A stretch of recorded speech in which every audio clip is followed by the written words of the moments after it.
जय हिंद दोस्तों, मैं आकाश वर्मा एक बार फिर आपके साथ इंडियन ज्योग्राफी के साथ।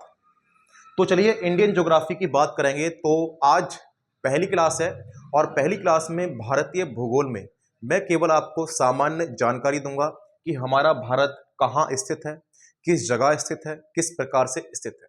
ठीक है, तो आज की जो कहानी रहेगी वो सामान्य भारत। ठीक, चलिए तो क्लास को स्टार्ट कर लेते हैं, उसके बाद सारी बात करेंगे। और ये जो क्लास रहेगी वो घटना चक्र और एनसीईआरटी इन दोनों को मिक्स मिलाकर पूरी क्लास बनाई गई है। और ये class UPPCS, RO ARO, UPSI, UP triple SC से जो भी एग्जाम होंगे, लेखपाल, बीडीओ, ग्राम विकास अधिकारी, ग्राम पंचायत अधिकारी, तो वो सारे के सारे एग्जामों में ये क्लास आपके लिए कारगर होगी। चलिए तो बात करते हैं भारतीय भूगोल की। भारतीय भूगोल, तो सबसे पहले ये जान लेते हैं कि हमारा जो भारत है वो कौन से महाद्वीप में स्थित है। तो ये तो हम सब जानते हैं कि भारत एशिया महाद्वीप का देश है ना, एशिया में स्थित है। लेकिन एशिया में भी वो किस क्षेत्र में स्थित है, तो याद रखेंगे दक्षिण एशिया का क्षेत्र है। तो हमारा भारत किस एशिया का होगा? एशिया में भी दक्षिण एशिया में स्थित है। आप देख पा रहे हैं कि भारत का जो आकार है वो चतुष्कोणीय है। आपसे पूछते हैं कि बताओ भारत का आकार किस प्रकार का होगा, तो हम इसको बोलेंगे चतुष्कोणीय।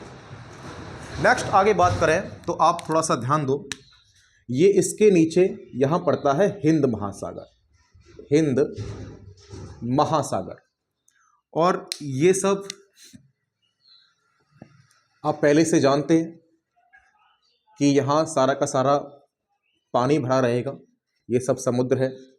ठीक है, और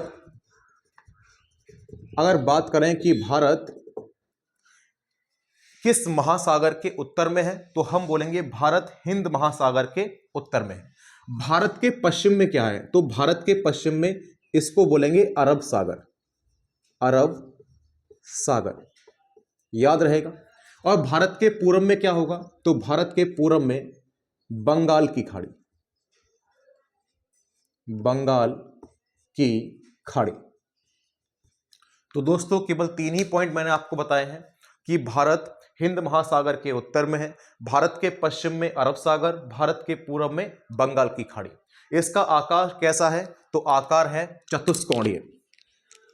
आकार मैं यहां लिखता हूं, ठीक है, सारी चीजें। तो चलिए एक बार मेरे साथ ये लिखना स्टार्ट करेंगे, क्योंकि ये क्लास आपकी लगातार चलने वाली है और ज्योग्राफी को हम लोग जब तक पूरा खत्म नहीं कर देंगे तब तक लगातार कंटेंट आपको देते रहेंगे। चलिए तो सुनिए, भारत दक्षिण एशिया में, दक्षिण एशिया में स्थित है।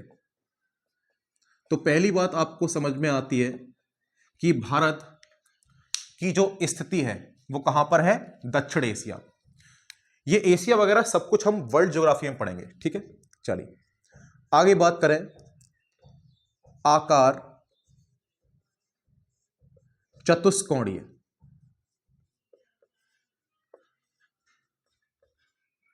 तो भारत का आकार कैसा होगा, चतुष्कोणीय। ठीक, नेक्स्ट, हिंद महासागर के,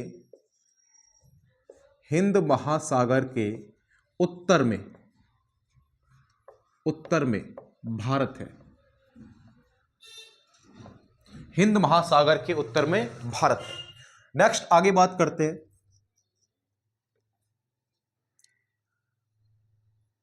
भारत के पश्चिमी तट पर, पश्चिमी तट अरब सागर तथा पूर्वी तट, जो अभी आपको बताया, पूर्वी तट बंगाल की खाड़ी, बंगाल की खाड़ी से जुड़ा है।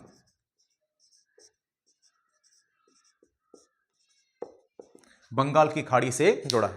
ये मैंने आपको 3 पॉइंट बताए और तीनों पॉइंट मैंने आपको यहां लिखा दिए। लेकिन मैं आगे बात कर रहा हूं कि हमारा जो भारत है इसमें वर्तमान में, ये हम सब जानते हैं, 28 राज्य हैं और 8 केंद्र शासित प्रदेश।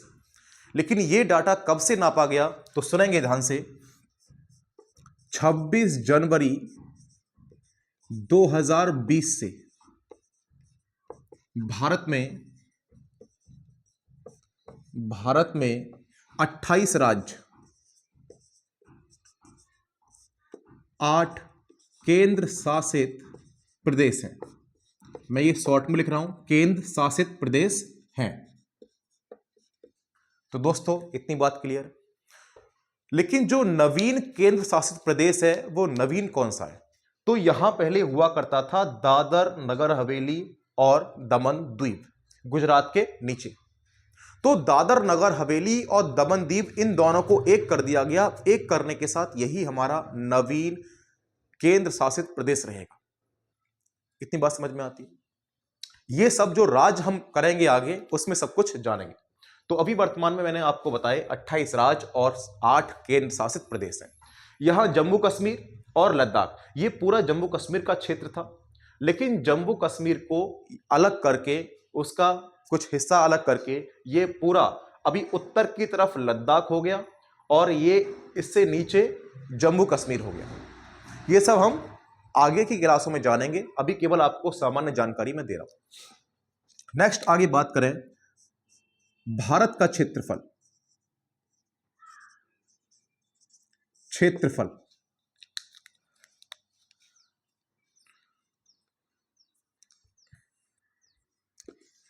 क्षेत्रफल के मामले में 7वें स्थान पर है।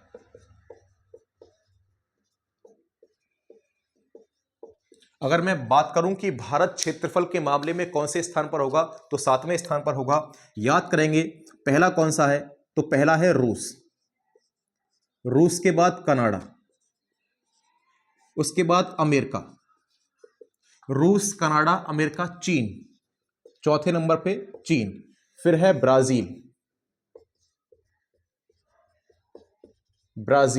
फिर है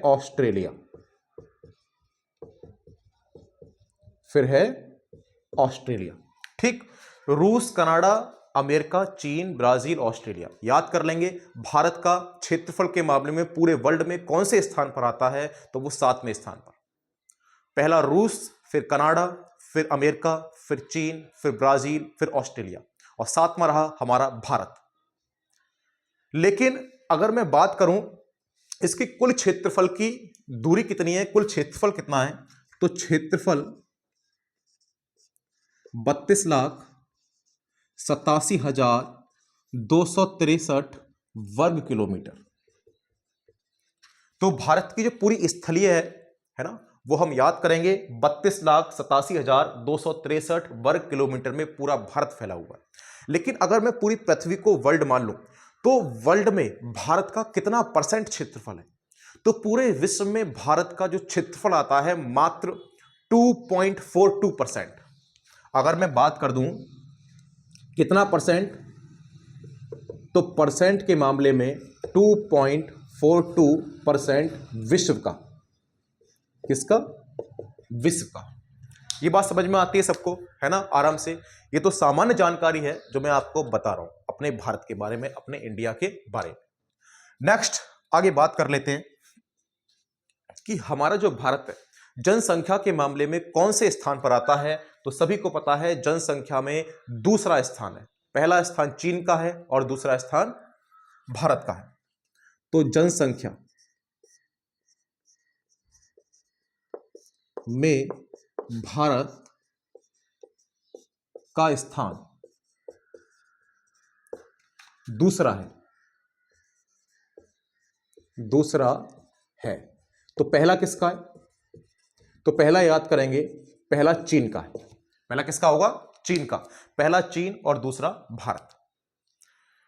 अगर जनसंख्या की बात करें तो पूरे विश्व में भारत का कितना परसेंट जनसंख्या है, मतलब पूरे विश्व में अगर 100% लोग रह रहे हैं तो भारत में कितने परसेंट रहेंगे, तो हम याद करेंगे 17%। ठीक, चलिए तो मैं यहीं आपका लिख दे रहा हूं, यहां नीचे आपको दिखाई दे रहा होगा जनसंख्या में परसेंट। अगर जनसंख्या में परसेंट बात करें, ये विश्व की है 17.5% विश्व का, ठीक है। तो पूरे विश्व का कितना परसेंट है, 17.5%। तो दोस्तों ये थोड़ी सी जानकारी रही, और मैं आपको जानकारी दे दूं तो सुनिए कहानी। भारत का उत्तर से दक्षिण, अगर मैं उत्तर से दक्षिण लंबाई की बात करूंगा तो यहां से यहां तक कितना किलोमीटर है, तो उत्तर से दक्षिण आप याद कर लेंगे 3214 किलोमीटर। कितना रहेगा, 3214 किलोमीटर, या कह सकते हैं 3214 किलोमीटर। ठीक, नेक्स्ट अगर मैं बात करूं भारत की पश्चिम से पूरब, अगर मुझे जाना है पश्चिम से पूरब जाना है तो मुझे कितना किलोमीटर जाना पड़ेगा, भारत का पश्चिमी छोर और पूर्वी छोर तक, तो ये यहां से यहां तक 2933 किलोमीटर। तो आप याद कर लीजिए 2933 किलोमीटर पूरब से पश्चिम, ये पश्चिम है और ये पूर्व है। अब बताइए, अब यहां तक आपको किसी भी चीज में कोई समस्या आ रही है, जो मैंने आपको सामान्य जानकारी अपने भारत के बारे में दी।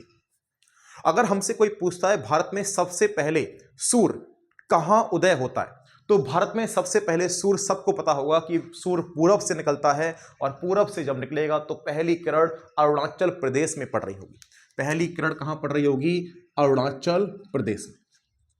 ठीक है, एक क्वेश्चन देखिए मैं आपको यहां देता हूं कि जो ये 32,87,263 वर्ग किलोमीटर था क्षेत्रफल, अगर हमसे मिलियन में पूछ लिया कि भारत का क्षेत्रफल मिलियन में कितना है, तब वहां हम फंस जाते हैं। एक बार पीसीएस में पूछ चुके हैं, मैंने घटना चक्र देखा था, उस घटना चक्र में मैं खुद कंफ्यूज हो गया कि मैंने तो 32,87,000 पढ़ा है, लेकिन ऑप्शन में 3287 था नहीं।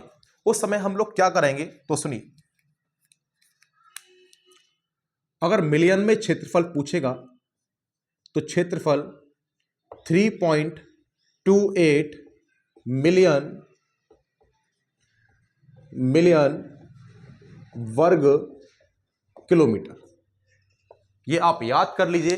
देखो वैसे हम उसको क्या देखते हैं, 3287 है ना, तो याद तो वहीं से हो जाएगा 3287, लेकिन पॉइंट कहां लगा हुआ है, पॉइंट 3 के बाद लगा हुआ है। 3.28 मिलियन वर्ग किलोमीटर ये पूरे भारत का क्षेत्रफल है। इतनी बात क्लियर। तो दोस्तों आज की बहुत छोटी क्लास हमने रखी है, जिसमें सामान्य जानकारी आपको बताई है, और कल से हम लोग बहुत ही अच्छे एपिसोड के साथ, बहुत ही अच्छे कंटेंट के साथ, कंटेंट ये भी अच्छा है लेकिन ये थोड़ी सी सामान्य है ना, रूपरेखा है भारत की, और कल से हम लोग पूरे नक्शे के साथ, पूरे मैप के साथ भारत को पढ़ेंगे, स्टडी करेंगे। आप लोग बस लगातार प्रयास करते रहिए, मेहनत करते रहिए, आगे के रास्ते बहुत ही जल्दी सरल होने ही वाले हैं। जय हिंद, जय भारत।